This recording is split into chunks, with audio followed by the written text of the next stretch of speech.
Olá pessoal, eu sou o professor Lauro Eduardo Kozovitz. Sejam muito bem-vindos a mais uma aula do curso de Programação Orientada a Objetos com Java. Inscreva-se no canal e ative todas as notificações para os novos vídeos. Se gostou, deixe o like. Se não gostou, deixe o dislike sem problemas. Coloque seus comentários e vamos em frente. Programação Orientada a Objetos com Java, módulo 2. Pessoal, hoje a gente vai ver a sintaxe básica da linguagem Java, tipos de dados, controle de fluxo, array e strings. É o básico de toda a linguagem, né? Então a gente vai ver isso agora.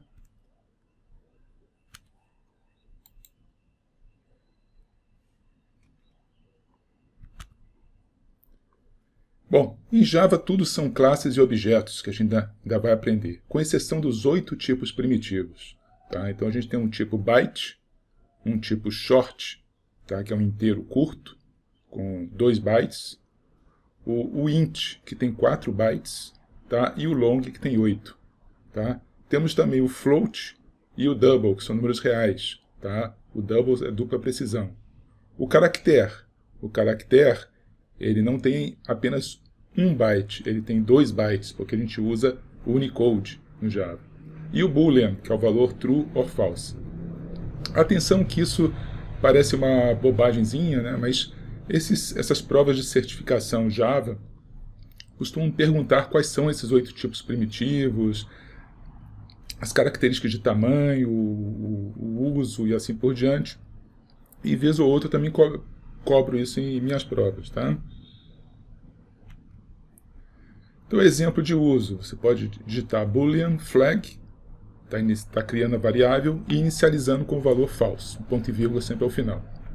Aqui o inteiro soma, 1, 2, 3, caractere letra, aspas simples A, ponto e vírgula, lembrando que isso aqui ocupa 2 bytes, tá? Que é o caractere Unicode, né, para representar uma variedade enorme de caracteres de diversos idiomas. E aqui tenho o salário, que eu resolvi colocar esse 8.888,88 centavos, certo? Inteiros. Em qualquer JVM, isso aqui também é muito importante, porque se você lembrar da linguagem C, que você provavelmente já aprendeu, assim, dependendo do processador que você estiver trabalhando, a representação do inteiro vai variar. Se vai ser 32 bits, se vai ser 16 bits, se vai ser outra coisa, se vai ser... Enfim, no Java, até pelo fato de que o Java é independente do processador, ele trabalha com a JVM, tá? Esse tamanho de inteiros vai ser o mesmo tamanho, palavra, né, desses tipos básicos, vai ser do mesmo tamanho em qualquer JVM. Isso é uma garantia de compatibilidade. Se você tiver um arquivo com dados numéricos e transformar de algo gerado no Java, seja num Mac e levar para o Windows ou levar para uma outra plataforma, um celular e assim por diante, isso vai ser lido de uma forma absolutamente fiel à JVM. Você não vai ter algumas máquinas, havia um problema, né, um processador antigo da Motorola, ele invertia, né, tinha aquela MSB, LSB, quer dizer, o byte mais significante ou menos significante de uma palavra, de um inteiro, de um short, por exemplo, era invertido, se fosse na arquitetura da Intel ou na arquitetura da Motorola. E isso, às vezes, um arquivo gravado numa plataforma ou na outra, ele não era compatível. E no Java é compatível, tá? Isso também já foi uma questão de prova. Tá? Então aqui temos alguns exemplos, a declaração de um long, depois a declaração de um int. Então aqui, por exemplo, esse x, 1, 2, 3, L, esse Lzinho aqui, esse Lzão na verdade, dizendo que esse 1, 2, 3 é uma constante long. Se você coloca um 0 na frente, o valor é octal. Então isso aqui não é 123 decimal, é 0, 1, 2, 3, um valor octal. Da mesma forma, se você coloca 0x, é um valor hexadecimal, tá? Que seria 3 vezes 16 elevado a 0, mais 2 vezes 16 elevado a 1, mais 1 vezes 16 elevado a 2. Tá? Então esse número aqui só você calcular. Da mesma forma, né, esse aqui fica só uma brincadeira, né, se você quiser uma constante long, ou seja, o L no final, começando com um hexadecimal, 0x, A, B e E fazem parte dos dígitos, né, de um valor hexadecimal, então fica esse Abel aí, que é engraçado isso, mas é um valor válido. Ok, pessoal? Números reais, tem o float, que tem 32 bits, e o double com 64 bits. Tá? Então a precisão aqui é muito grande. Então, por exemplo, se eu faço aqui x é igual a 1, 2, 3, tá? Beleza, esse aqui tem um número inteiro, ele converte sem problema. Se você faz x é igual a 1, 2, 3, f, esse fzinho está dizendo que essa constante é um float. Da mesma forma, 1, 2, 3.0, f, continua sendo um float, tá? Agora, isso aqui gera um erro, é surpreendente, cuidado numa prova, né? Provas de certificação. Eu não cheguei a pedir isso na minha prova, mas poderia pedir, tá? A constante real default é double. Então você escrever só 123.0, isso é um número real. E o número real não pode ser atribuído diretamente no número float. Apesar de ser um número, entre aspas, pequeno, ou seja, o máximo número e o menor número representados por um float serem bem maiores do que o simples 123, a constante expressa aqui está expressa em double. E ele é muito tipado, a linguagem é fortemente tipada, não aceita isso, dá um erro. Tá? Agora, eu poderia fazer, claro, y igual a 1, 2, 3, sem problema. Y igual a 1, 2, 3, f, sem problema, porque o double está preparado para receber um float. Tá? Então, eu posso atribuir um float a um real. Atribuir um float em um double, melhor dizendo. Tá? Isso aqui está errado. Tem que trocar isso aqui. Um float em um double. Aí existe o typecasting. Isso é utilizado amplamente na linguagem Java. Tá? Então a conversão explícita é necessária nesse caso. Então imagine que você tem uma variável chamada maior, tá? 123L. E uma variável também inteira chamada menor. Tá? Aí esses nomes talvez possam até gerar confusão no aluno, mas qual que é a ideia? É que na memória ocupa menos espaço e essa aqui ocupa mais espaço. Então, para eu jogar o maior, o que ocupa mais espaço, no que ocupa menos espaço, ou seja, o 8 bytes no 4 bytes, eu preciso fazer, entre parênteses, a conversão de tipo, ou seja, eu vou converter esse long num int. Tá? Uma curiosidade é que o código abaixo funciona, ou seja, eu tenho um caractere chamado letra. Se eu colocar o inteiro 65, tá? Ele funciona. E por acaso essa letra aqui vai ser o caractere A maiúsculo. Tá? A ideia do Java, aliás, muitas linguagens que surgiram da década de 80 e 90 foi aproveitar a base instalada de C e tentar fazer o máximo possível para que programas em C fossem migrados, fossem portados de C para essas outras plataformas. Então você vê C#, JavaScript, Java, um tanto de linguagens muito grandes com esse jeitão de C e tentando aceitar coisas que normalmente o C, que é bastante complacente, vamos dizer assim, com o que o programador quer escrever, algumas coisas, o Java, que não aceita qualquer coisa, ele acaba aceitando isso aqui. Tá? Que muitas vezes você, programador, está colocando um código numa letra porque você quer, na força bruta, definir os valores de um caractere. Atribuição e operadores. Eu posso ter atribuição múltipla. Então, por exemplo, x recebe o valor de y, que recebe o valor de z, que recebe 1, 2, 3. Tranquilo? A %b, ou seja, o resto da divisão de A por B. Também posso fazer, como eu já fiz nas páginas anteriores, nos slides anteriores, a declaração com inicialização. Então, por exemplo, C recebe 1, 2, 3, e aqui eu estou declarando a variável C e ao mesmo tempo inicializando. Mais um exemplo, né? Quer dizer, a declaração com inicialização, que está no slide anterior, e algo clássico, que é C recebe C mais 1, né? Estou incrementando. Você pode fazer também C mais ou C operador igual a uma expressão aqui do lado direito, uma expressão que pode ser bem complexa. Ou seja, o resultado da expressão é somado com o valor anterior a C.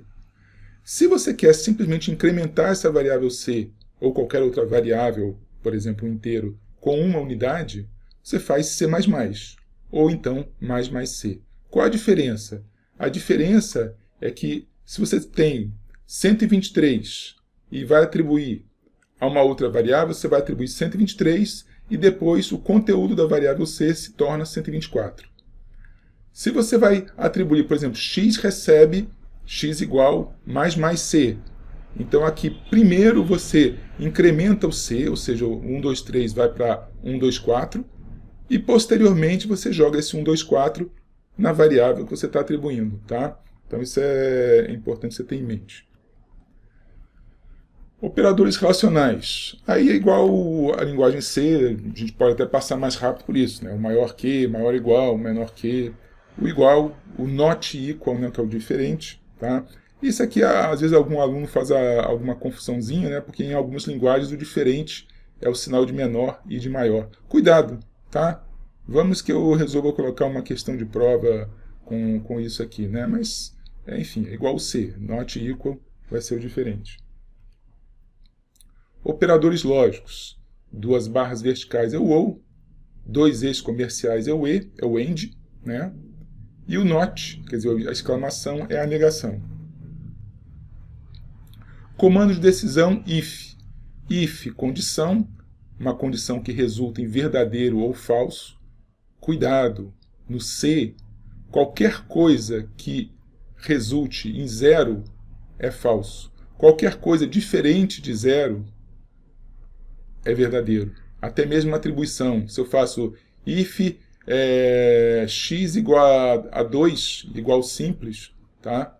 Ele vai aceitar isso como verdadeiro, tá? E, enfim, aqui não. Aqui é uma condição que resulte num valor lógico, verdadeiro ou falso, e aí você vai executar um comando, um único comando, ou um bloco de comandos, tá? Else, comando ou bloco de comandos, tá? Então aqui um exemplo, if soma maior que 1, 2, 3 e situação não for igual a 4, aí a impressão, né? O system.out.println, a gente já vai entender por que essa expressão tão grande para um simples print, né? Então ok, else system.out.println falhou o teste. Exemplo 2. If soma igual a 3 e, entre parênteses, x maior que 3 ou not flag, quer dizer, uma coisa complexa, tá? Aí abre chaves, porque você tem mais de um comando, você vai imprimir isso e vai fazer essa atribuição múltipla. Else, você vai imprimir e falhou o teste. Aí aqui eu não preciso do abre e fecha chaves, porque tem um único comando. Atenção, pessoal, um padrão que muitas empresas seguem, que outras linguagens seguem também e que eu costumo seguir. Essa coisa de, tem um único comando, não coloca o abre e fecha chaves, isso é uma péssima prática, não gosto disso. Então, estou mostrando que existe, mas eu sempre vou colocar nos meus ifs um abre e fecha chaves, e no else um abre e fecha chaves, mesmo que tenha um único comando. Tá? Outra coisa, observe a indentação. Tá? Em C, normalmente você faz o if, aí essa chave vai para a linha de baixo, tá? Depois o fecha chaves, o else numa linha, o abre chaves na outra, fecha chaves numa outra em separado. Isso fica gigantesco, tá? Esse é o padrão de C que eu nem uso. O padrão de Java é dessa forma e o padrão deve ser seguido. Tá? Um gerente de sistemas, um coordenador de sistemas, ele exige que o padrão seja respeitado. Não é do jeito que o programador quer. Eu quero desse jeito. Não, é o padrão e o padrão tem que ser seguido. Tá? Nas minhas aulas eu exijo esse padrão. Então, se eu for fazer algum programa, se tiver, faça um programa, um trecho de código, que normalmente eu não peço um programa completo, mas um trecho de código, siga o padrão. Ok? Então, exemplo 3. Se você tiver o chamado ninho de ifs, observe que não existe na linguagem Java o tal do else if, quer dizer, uma palavra reservada, tudo junto. Existe, na verdade, if, aí terminou o if, vem um outro else, aí abre um outro if, terminou esse if, abre um outro else. A forma de escrever isso na prática é essa aqui. Lembrando que nos padrões que eu uso, else abre chaves, faz o comando que seja um só, fecha chaves. Comando switch. Comando switch, curiosamente, eu não costumo usar muito, mas você tem uma expressão inteira, então ele é mais limitado, você não pode colocar uma expressão qualquer, complexa, etc. Quer dizer, resulta num número inteiro. Então, case, constante 1, você faz um comando ou um bloco de comandos, seguido de break ou não. Constante 2, comando ou bloco, seguido de break ou não. Default, você faz o comando ou bloco, fecha o switch.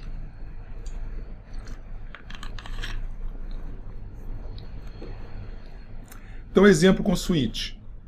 Switch dia, e dia é um código numérico. Se for 1, você vai colocar segunda-feira, break, ponto e vírgula, ele vai para a próxima instrução após o switch. Se for 2, terça-feira, break, próxima instrução, mesma coisa, quarta, quinta e sexta. Aí você tem 7, domingo. Se o camarada digitar uma outra coisa, 8, 9, 10, aí você poderia imprimir opção inválida, tá? Outro exemplo com switch, que para esse caso do dia de semana, você não precisa pôr o break, né? Não precisa, ou seja, se você quiser discriminar os dias úteis, switch dia 1, 2, 3, 4, 5, system out, println, dia útil, break, vai para a próxima linha. Então, se o dia for qualquer coisa entre 1 e 5, inclusive, tá? Dia útil. 6 ou 7, aí vai ser o fim de semana, dia agradável, tá? E o default, opção inválida. Comando de repetição, while, tá? Então, while, condição verdadeira, você faz um comando ou um bloco de comandos, tá? O bloco com o abre e fecha chaves. Mas, se for um único comando, habitue-se a sempre colocar o abre e fecha chaves. Então, vamos lá. Então, int a igual a 0. Enquanto a for menor do que 10, tá? Aqui tem um loop simples, né? Abrir a chave, olha a indentação aqui, o abre chaves na mesma linha, isso aqui, esse W, na mesma linha, a mesma coluna que o fecha chaves, e aqui você pode dar um tab ou pular 3 caracteres, você vai system out println a++, ou seja, então o A está sendo incrementado, e aí ele vai mostrar isso. Aproveitando para mostrar comentários, ou seja, o // é um comentário de linha, ou seja, tudo que tiver após o // é ignorado pela compilação, é um comentário seu para melhor documentar o código. E o /*, asterisco, barra, é um comentário multilinha. Então, assim, para quem está acostumado com Python ou outras linguagens de programação que tem outro tipo de comentário, o comentário do Java segue a mesma linha do comentário do C e do C++. Repetição com do while. Você pode fazer também do e while no final. A diferença é que não importa se a condição inicialmente for verdadeira ou for falsa, o comando ou o bloco de comandos, o conjunto de comandos, será sempre executado. Então vai entrar pelo menos uma vez nessa repetição. Então, exemplo do fatorial. I igual a 1, fatorial igual a 1. Então, do fatorial recebe fatorial vezes i, enquanto i menor ou igual a 4. Tá? Então, quando o i chegar a 4, tá? Fatorial de 4 igual a fatorial. Tá? Repetição com for, exatamente igual à linguagem C. Então, for, área de inicializações, que pode ser bem grande isso, área de testes, área de incrementos ou decrementos. E aí depois comando ou bloco de comandos. Exemplo simples. For i igual a 0, i menor do que 10, i++, lembrando que esse poderia ter sido inicializado aqui, ou então você vai ter um int i do lado de fora, tá? Você não usa variável sem inicializar, não. Então, system out println. Lembrando, insistindo mais uma vez, tá? Eu coloco um abre chaves, o comando, e depois um fecha chaves indentado, aninhado na mesma coluna que o F. Outro exemplo. declarei, inicializei o x e o y, não usei a área de inicializações e fiz uma condição complexa, ou seja, enquanto x menor que 30 e y maior que menos 30, vou incrementando x e decrementando y. Eu separo com vírgulas aqui as operações. Faço a impressão e aqui, se o y maior do que menos 10, aqui numa única linha, eu poderia ter colocado aqui na linha de baixo, mas numa única linha não tem problema, x igual a 0, ponto e vírgula. Lembrando que Java também, essa questão da indentação, você usa isso como uma forma de legibilidade. Você poderia escrever os comandos todos numa única linha, ficaria ilegível, seria muito confuso, mas o programa compila. Ao contrário do Python, que o posicionamento é que determina o que faz parte de um comando ou não. Ou seja, o que faz parte de um for, por exemplo, ou não. Tá? E precisa ser seguido. No C, existe no C ou no Java, existe esse ponto e vírgula que encerra o comando. Então, se eu quisesse colocar int x igual a 10, ponto e vírgula, na mesma linha, int y igual a x, ponto e vírgula, o for na mesma linha, tudo eu poderia fazer. Mas isso fica ilegível, isso é péssimo, não se deve programar desse jeito. Tá? Mas ele, na verdade, ele exige esse ponto e vírgula para encerrar os comandos. Desvios com break e continue. Então, inicializei aqui o valor de x, não usei a área de inicializações, não usei a área de testes, fiz só a área de incremento. Então, se o x for menor do que 10, tá? Eu faço o continue. Ele volta aqui para o início, incrementou o x, x é menor do que 10, ele volta aqui para o início, incrementou o x e vai continuando assim. Quando o x for igual a 10 ou superior, eu venho aqui, imprimo o x e vou fazendo isso progressivamente. Com o 11, com o 12, com o 13. Agora, quando o x chegar a 15, ou seja, if x maior ou igual a 15, eu venho para o comando aqui que o if mandou executar, que é um comando break, ou seja, sai fora. Sai fora do loop que você estiver fazendo. Então, se tiver um while, se tiver um for, se tiver um do while e encontrar o break, ele pula para o lado de fora do for. Tá? Então, o break e o contínuo ele repete o início, o break ele pula fora em definitivo do loop. Aí vem a classe string. Aí agora não estamos mais falando de tipos básicos, de tipos elementares. Tá? Então, isso aqui é uma classe. A gente vai definir o que é um conceito de classe. Por enquanto, a primeira coisa que chama a atenção é que S maiúsculo. Tá? Então, eu já fiz uma questão uma vez, para ver se o aluno estava atento, coloquei string com S minúsculo, isso está errado. Tá? Então, toda classe que você fizer, e essas convenções no Java são muito rigorosas, você precisa usar essas convenções. Então, classe começa com letra maiúscula. Então, tem aqui S, string, nome, new string, Juliana. Então, aqui eu estou chamando a classe string, passando um valor inicial para essa string, no caso Juliana, com aspas duplas, tá? E esse new significa que eu vou bater o martelo na memória e vou criar uma área de memória onde será hospedado essa cadeia de caracteres Juliana. Tá? Nome não é o objeto. Atenção para essa questão. Eu coloco isso também em provas. Nome não é objeto, pessoal. Nome também não é ponteiro, como para quem aprendeu C ou C++. Nome se chama referência, ou seja, eu tenho uma região de memória onde uma string é hospedada. Essa região de memória ela tem um endereço, mas a gente não usa endereços explicitamente em Java, felizmente. Mas a gente usa identificadores para associar com um certo endereço. Ou seja, em vez de guardar uma posição de memória, e não é um ponteiro isso, atenção, é uma referência, eu digo que essa posição de memória é a mesma coisa que o identificador NOME, nome. Tá? Então, nome eu associo ao objeto Juliano. Então, nome é uma referência ao endereço de memória onde está alocada a string Juliana. Tá? New é o operador para alocação de memória. Tá? Então lembra que em C tem aquele negócio de malloc, free, etc. Não, no Java não tem nada disso. O Java tem o nil, precisa ter o nil, precisa usar o nil. Outras linguagens orientadas a objeto, mais modernas, infelizmente, eles omitem o nil. Então você esquece que o nil existe, coloca só o construtor, só o inicializador da classe, e beleza, você está criando um objeto. O Java, eu acho isso muito bom, marcar, ajudar o programador a perceber que você está criando um objeto, você está gastando memória, você está utilizando isso. Tá? Então, new string Juliano. Tá? Então, Juliano é o parâmetro da função construtora. Tá?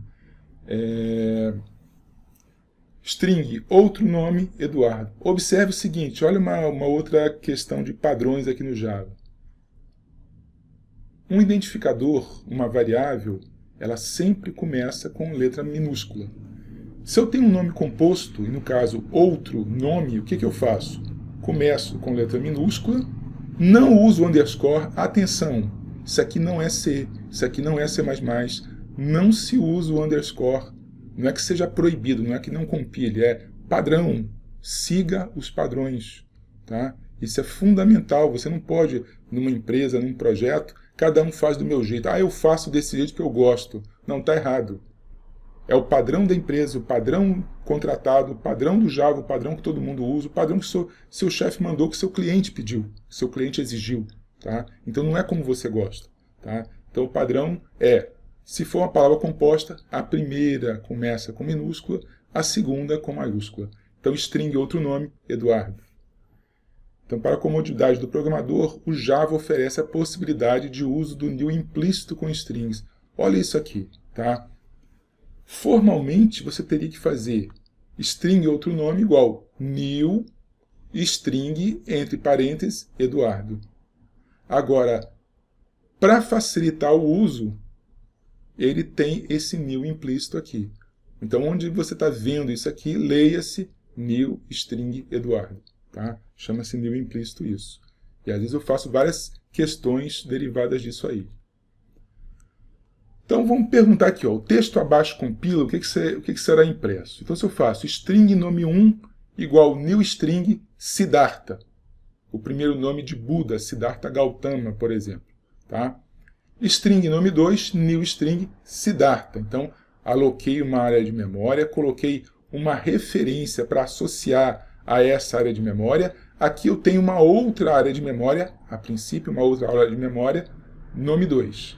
Aí eu pergunto, nome 1 igual nome 2? Aí o cara que aprendeu o C fala assim, igual está comparando. Então, nome 1 e nome 2, os dois são Siddhartha, vai ser igual. Será que é isso mesmo, pessoal? Não, diferentes. Por quê? Porque, na verdade, nome 1 e nome 2 referenciam endereços de memória em geral diferentes. O conteúdo desses endereços pode até ser o mesmo. O conteúdo tem Siddhartha no endereço 88 e Siddhartha no endereço 91. Tá? Mas, na verdade, nome 1 e nome 2 são referências, ou seja, estão associados a endereços de memória diferentes. Então, eu aqui, no slide anterior, eu comparei se o número, né, que é associado, o endereço associado ao nome 1 é o mesmo que nome 2. Não, não são. Tá? Então, se o que a gente desejar é a comparação de conteúdo, aí existe um método. Aí a gente já, para facilitar o aluno, método é a mesma coisa que função, mas, na verdade, em orientação a objetos você não fala funções, não existem funções em Java. Repetindo, não existem funções em Java, tudo são métodos. Então, o método equals ou o método compareTo, tá? Então, ambas fazem parte da classe string. Então, vamos ver isso aqui, ó. If nome 1, ponto, ou seja, a string, ela tem propriedades, aí eu vou executar esse método aqui, para facilitar o teu entendimento. Vou executar essa função aqui, esse método aqui. Aí eu passo o argumento nome 2, então ele está perguntando se o conteúdo de nome 1 é o mesmo conteúdo de nome 2. Beleza? Então esse equals retorna true ou false. Então if true, porque nome 1, o conteúdo de nome 1 é o mesmo conteúdo de nome 2, aí sim vai dar igual. Outro exemplo, eu tenho lá, nome 1, olha o new implícito aqui, Ana, nome 2, new implícito, Beatriz. Então, resultado é nome1 ponto compare to nome2. Observa, pessoal, que seria... Vou voltar aqui para o slide anterior para tirar essa dúvida. Você colocar nome1 ponto equals nome2 como argumento seria equivalente a você colocar nome2 ponto equals nome1. Tá? Ou seja, eu vou usar esse parâmetro da classe string nome1 para comparar o conteúdo de nome1 com o argumento, com o conteúdo de nome2. Mas poderia fazer, de forma análoga, o parâmetro equals do objeto apontado por nome2, perguntar se ele é igual ao conteúdo do objeto apontado por nome1. Então daria no mesmo. Nesse caso aqui, eu quero saber nome1 compare to nome2. Ora, o que vai acontecer aqui? Ana, em termos de posição no dicionário, ou seja, do léxico, léxico é dicionário, ou seja, lexicograficamente, Ana é menor do que Beatriz.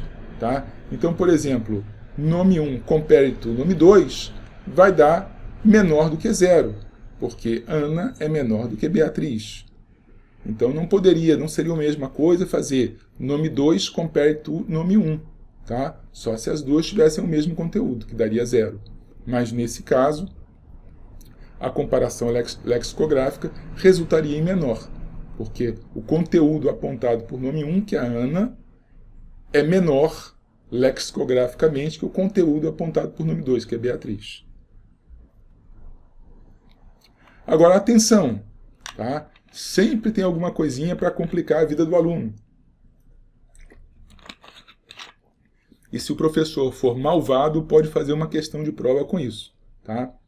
Só eu coloco questão com isso, só que eu não sou malvado. Eu aviso para ver se o aluno assistiu a aula, se anotou direitinho. Você anote essas coisas. Tá? Então aqui, ó, nome 1 igual a Juliana, nome 2 igual a Juliana, new implícito aqui. Por otimização do compilador, nome 1 e nome 2 podem estar apontando para a mesma região da memória. O compilador, quando está compilando e tem essa constante Juliana, ele fala assim, ele dá uma de esperto, o compilador é esperto, ele fala assim, olha, isso aqui é a mesma coisa, eu não vou gastar memória à toa, vou colocar isso aqui num canto, vou colocar esse outro, vai ser o mesmo canto, para quê? Aí eu faço nome 1 apontando para esse canto, nome 2 apontando para o mesmo canto. Aí nesse caso, quando eu fizer nome 1 igual a nome 2, se o canto for um endereço 800, aqui vai ser o endereço 800. Então, endereço 800 é a mesma coisa que endereço 800? Sim, então é verdadeiro. Então, nesse caso, é verdadeiro. Tá? Aí, arrays, né, ou vetores que você vê em outras linguagens, são classes em Java e não tipos simples. Até parece tipo simples, aqueles tipos... aquelas estruturas, melhor dizendo, né, que você vê em outras linguagens, mas não. Assim, quando você faz int, colchete, fecha colchete, vetor, no C você coloca int, vetor, abre e fecha colchete. Né? Aqui não. O tipo, qual é o tipo desse identificador? Vetor. É int, abre e fecha colchetes. Atenção, é como se você tivesse uma única palavra aqui. Ó. Qual é o tipo desse vetor? É int, colchete, colchete. Tá? E como é que você inicializa isso? Você faz vetor igual new, tem que usar a palavra para criar, int abre e fecha de 3. Eu aloco 3 posições, começando sempre da posição 0. Então eu tenho a posição 0, a posição 1 e a posição 2. E aqui eu vou inicializar. Vetor de 0 recebe 10, vetor de 1 recebe 20, vetor de 2 recebe 30. Tá? O tamanho alocado, existe um atributo, tá? Aí eu posso chamar de propriedade dessa referência chamada vetor, desse objeto chamado vetor, que é length. Ele diz que essa propriedade são 3 posições de memória. Tá? Então aparece essa notação de ponto aqui. Sempre quando tem ponto, você tem, isso é um objeto, você tem às vezes uma função que a gente chama de método, ou tem um atributo que é uma propriedade dessa variável. Então aqui no caso vetor.length é 3, que é a quantidade de posições ocupadas. Os arrays admitem o segundo e último tipo de nil implícito do Java, mas nesse caso somente na declaração, pessoal. Então eu posso criar qual esse identificador dessa referência aqui? É double, colchete, colchete, ou seja, o tipo é um vetor de reais de precisão dupla. Quando eu faço aqui abre chaves e fecha chaves, eu não precisei fazer o que está no slide anterior, ou seja, não precisei do nil. Eu já fiz o nil, criei 3 posições reais e inicializei cada uma dessas posições, a posição 0 com 0, a posição 1 com 1.0 e a posição 2 com 2.0. Beleza? E aqui, nessa questão, usando string, se eu tiver um vetor de strings, ou seja, é um objeto da classe vetor que usa string. Então, por exemplo, para cada string eu não precisaria fazer new string, e para cada vetor eu não preciso fazer o new para alocar o vetor. Então, aqui nesse caso, esse string, colchete, colchete, nomes igual Ana, Edu e Bia, eu tenho dois exemplos de new implícito aqui. Tá? Como é que seria o código acima sem new implícito? Então isso aqui poderia ser uma questão de prova. Se você tiver dúvida, tenta fazer aqui como é que seria sem usar o new implícito. Como é que você joga na posição 0 o Ana, na posição 1 o Edu e na posição 2 o Bia. Tá? Como é que você faria isso sem usar o new implícito? Aí vem um assunto, passagem de parâmetros, que é importante para vocês não se confundirem. Tá? Cada linguagem tem uma forma de definir que passagem é por valor ou por referência, né? Aquela coisa do se a passagem é por valor, o valor é copiado, ele pode ser alterado dentro da função, no nosso caso dentro do método, e não volta modificado. Se for por referência, ou seja, ele vai e ele pode voltar modificado. Então no C, no C++, no C aparece aquela coisa de ponteiros, no C++ tem aquilo de referências. No Python não tem isso, né? O Python tem uma forma mais simples, ele usa o return para devolver as coisas e os parâmetros são copiados por valor. Tá? Mas no Java tem uma diferençazinha, tá? Então é importante que você se acostume com isso. Então os tipos simples, tá? Aqueles 8 tipos simples, né? Os inteiros, os reais, o boolean, o char, eles são sempre passados, o byte, são sempre passados por valor, sempre, sempre, sempre. Não tem ponteiro para você passar por referência, é sempre valor. E o que for objeto, um vetor é um objeto, uma string é um objeto, são passados por referência. Tá? Então, as funções em orientação a objetos, a gente tem que chamar isso de métodos, tá, pessoal? Não existem funções soltas, é outra coisa. Então, as funções podem retornar valores com o uso do return. Esse return aí é um return que é herdado de outras linguagens, né? Normalmente tudo C. Então, exemplo de passagem por valor. Então, vamos supor que eu tenho aqui um prog Java. Lembra, public class prog, não existem funções soltas. Se eu quero fazer uma coisa simples, eu vou ter que fazer isso dentro de uma classe. Então, eu sou obrigado a criar public class prog. Se é classe, tem que ter o P maiúsculo. E aí vem um nome gigantesco aqui. Enquanto em algumas linguagens tem só o main para você começar, eu preciso dizer que é público, senão eu não tenho acesso. Eu preciso dizer que é static, senão não existe. Vou explicar isso em slides lá mais para frente. Preciso dizer que é void, que isso aqui não está retornando nada, essa função. E main, que é o ponto de entrada. Os parâmetros da função main, que é um vetor de strings, também não estou usando isso para nada, mas eu coloco aqui. E aí começa a função. Então, declarei o inteiro A igual a 10. Declarei o inteiro B, chama soma1, a função soma1. Observa que a função ou o método soma1 também é aquela mesma regra do Java. Se é palavra composta, a primeira é minúscula, a segunda maiúscula. Não se usa underscore. Então passei o A. Então a função como é que faz? Então eu chamei a função de baixo. Então o A, o valor de A, é copiado para o valor de x. Tá? X recebe x mais 1 e retorna o valor de x. Tá? Quais serão os valores de A e B? Então vamos ver aqui. Tá? Vai imprimir 10 e B igual a 11. Tá? Porque A é um int passado por valor. Tá? Então eu estou lá, A. O A tem o valor 10. Quando eu passo para a função soma1, o x recebe uma cópia do valor 10. O x muda para 11, vou retornar o valor 11. Agora um exemplo de passagem por referência. Então eu tenho lá um vetor com uma única posição.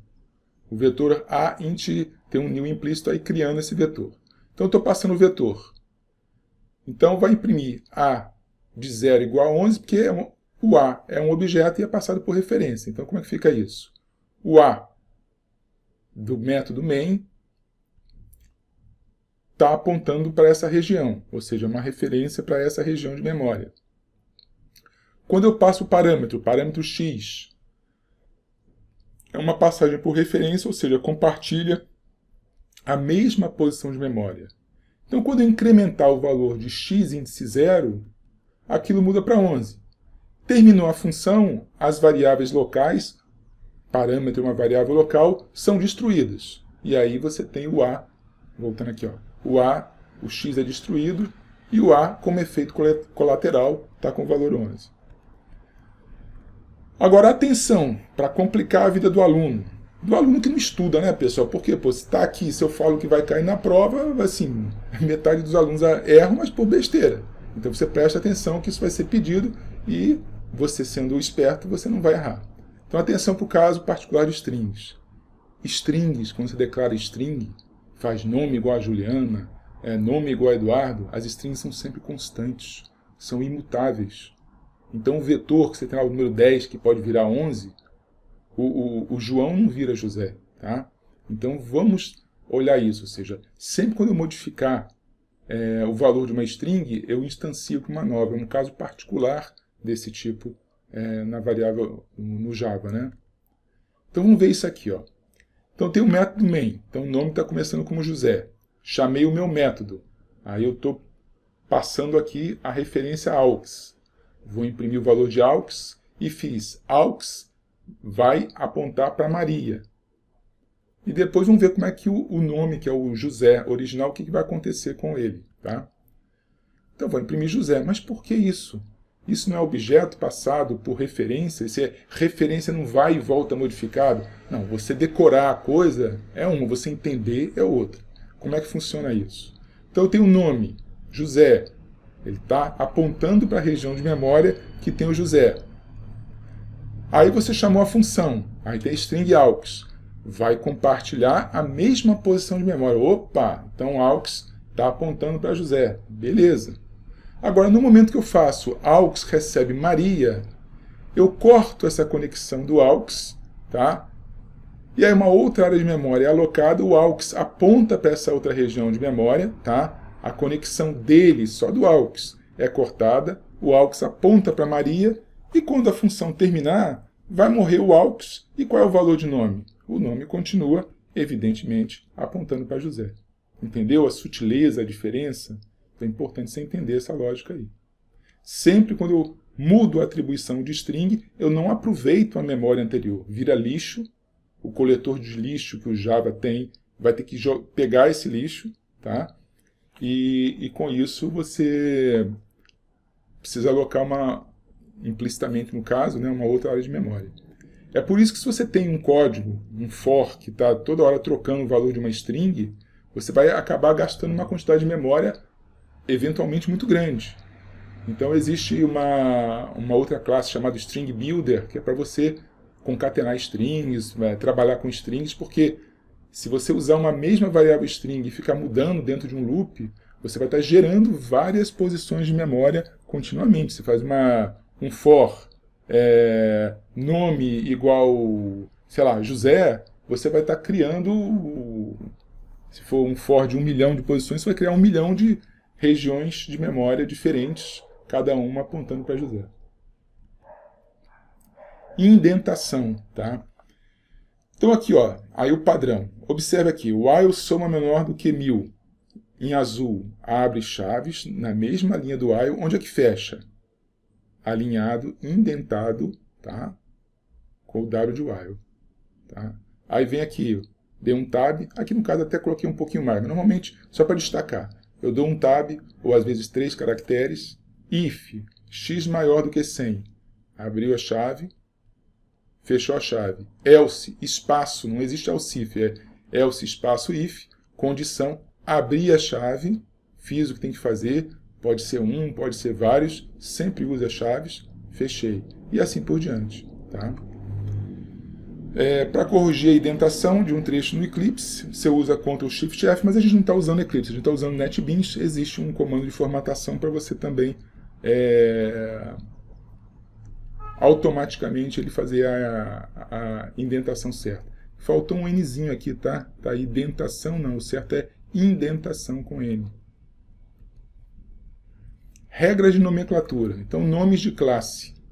A primeira letra de cada palavra fica em maiúsculo. Então, Public Class Funcionário, esse F tem que ser maiúsculo. Outra coisa, quando você salvar isso no arquivo, o arquivo tem que se chamar funcionário.java com F maiúsculo, é um padrão. Tá? Nomes de métodos e atributos, tudo em minúsculo, soma.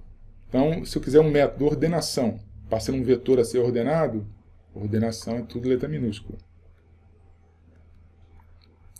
Palavras compostas, a segunda palavra e as demais, com inicial maiúscula sem usar underscore.